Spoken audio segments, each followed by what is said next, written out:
Petrol pump, এটা Dhaleshwari petrol pump. এখানে কয়েকদিন আগেও প্রচুর রকমের যানজট আসছিল, এখন ওরকম জাম নাই, যেহেতু তেলের ক্রাইসিসটা মোটামুটি শেষ হয়ে গেছে।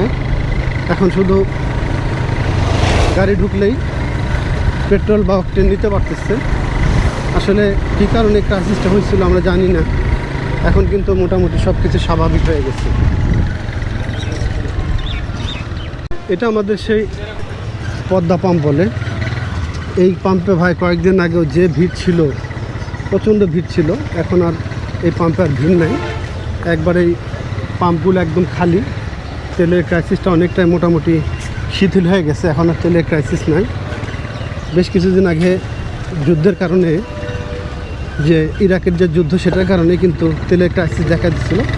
এখন মোটামুটি দেখতে পেলেন পেট্রোল পাম্পগুলো ফাঁকা, একটা দুটো করে বাইক ঢোকে এবং তাদের প্রয়োজনীয় পেট্রোল অকটেন যে যেটাই নেয় নিচ্ছে এবং চলে যাচ্ছে। তাতে করে কিন্তু আর কোনো সমস্যা হচ্ছে না।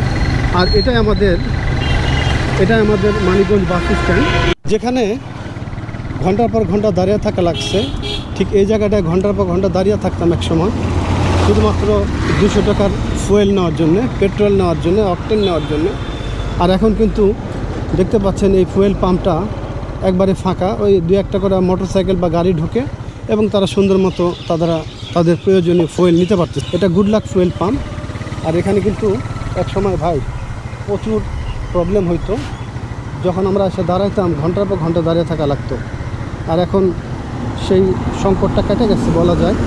এখন প্রত্যেকটা পাম্পেই বেশ বিপুল পরিমাণ ফুয়েল আছে, পেট্রোল, অকটেন, ডিজেল সবই পাওয়া যায়।